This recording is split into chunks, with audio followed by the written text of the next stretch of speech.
just a question of curiosity that I have. Director Patel was here a couple of weeks ago, and we talked about the emails that went to the FBI agents, meaning, please tell us what you did at the end of the week. Give us 5 reasons why you did.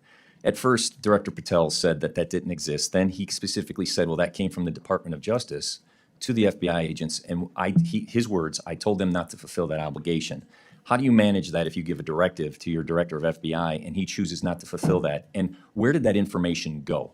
So when someone from the FBI, an agent, fulfilled that obligation of giving you the information of what they were working on, where did that data go and how is it secured?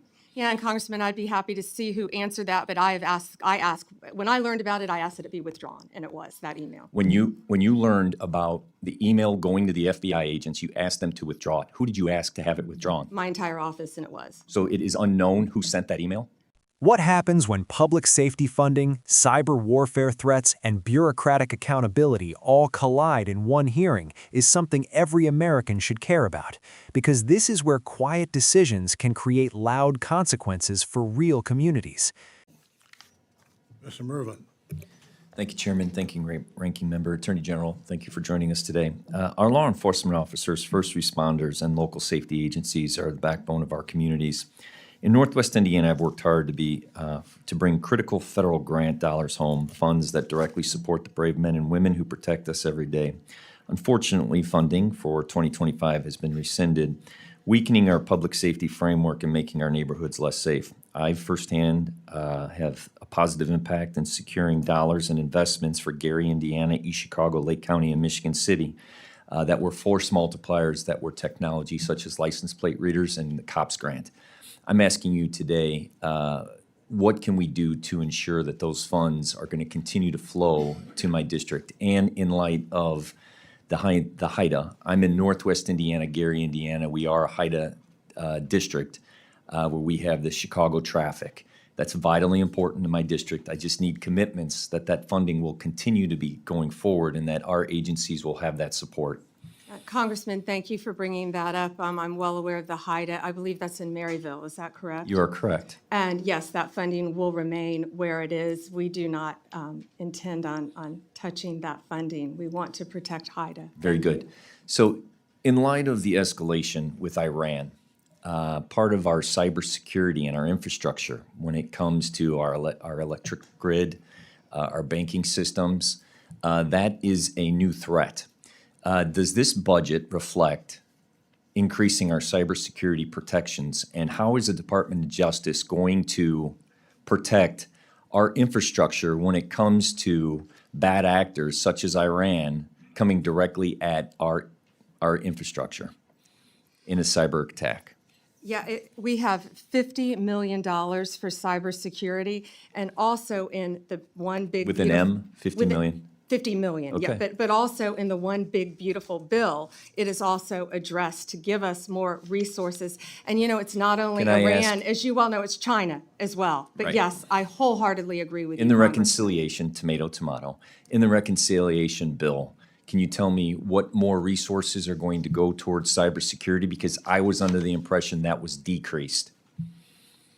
Can I get you? I will get you those numbers. Okay.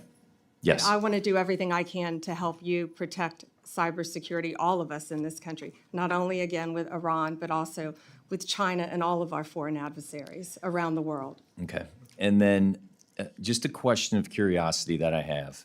Director Patel was here a couple of weeks ago, and we talked about the emails that went to the FBI agents, meaning, please tell us what you did at the end of the week. Give us 5 reasons why you did. At first, Director Patel said that that didn't exist. Then he specifically said, well, that came from the Department of Justice to the FBI agents, and his words, I told them not to fulfill that obligation. How do you manage that if you give a directive to your director of FBI and he chooses not to fulfill that? And where did that information go? So when someone from the FBI, an agent, fulfilled that obligation of giving you the information of what they were working on, where did that data go and how is it secured? Yeah, and Congressman, I'd be happy to see who answered that, but I asked, when I learned about it, I asked that it be withdrawn, and it was, that email. When you learned about the email going to the FBI agents, you asked them to withdraw it. Who did you ask to have it withdrawn? My entire office, and it was. So it is unknown who sent that email? Well, it came from my office. But when I learned it went to the FBI, we asked that it be withdrawn. Where is the gap of my understanding? If it came from your office, you're telling me you didn't send it? I didn't realize it went to the FBI. That email went out. So- And the purpose of that email was to make sure, just so you know, it was to make sure that these people were sitting at their desk and working and alive, that there were people actually Okay, and responding. I It agree. could have been, I got up and got a cup of coffee. Sure. That So was without the going into purpose. that, the people that did answer it, where did that data go? I will find out. I will get you that information. And I only ask as a national security issue as Absolutely. they're working on sensitive issues. And I thank you for joining us, and I yield back my time. Thank you. This moment wasn't about politics for show. It was about whether local police departments, cyber defenses, and federal agencies are actually prepared while Washington argues over numbers. If you want clearer breakdowns like this that cut through the noise, make sure you subscribe. At the heart of this discussion is a very real problem facing local communities. Federal public safety funding is being rolled back at the same time threats are increasing. When grants disappear, police departments do not just tighten belts, they lose tools, technology, staffing, and response capacity. Programs like license plate readers and federal hiring grants are not luxury items. They are force multipliers that help smaller departments deal with larger regional crime flows, especially in areas connected to major metro corridors, such as Chicago. Ignoring this reality weakens public safety long before anyone feels it on the streets. If you want ongoing coverage that connects policy decisions to real-world impact, subscribe now. The second layer of this exchange exposes a growing gap between modern threats and federal preparedness. Cyber warfare is no longer theoretical. State actors like Iran and China target power grids, banks, hospitals, and communication systems because cyber attacks are cheaper, deniable, and massively disruptive. When officials casually reference modest funding levels without clear explanations of allocation or strategy, that should worry everyone. $50 million sounds large until you consider the scale of national infrastructure and the sophistication of foreign cyber operations. Cybersecurity cannot be treated as an afterthought or buried inside vague reconciliation language. If you care about national security beyond headlines, you can subscribe to deeper analysis. Where this conversation becomes truly alarming is the breakdown in internal accountability. When directives are sent to federal law enforcement asking agents to summarize their work, then denied, withdrawn, or disowned after the fact, it signals confusion at best and dysfunction at worst. In agencies that handle sensitive intelligence, unclear chains of command are not harmless.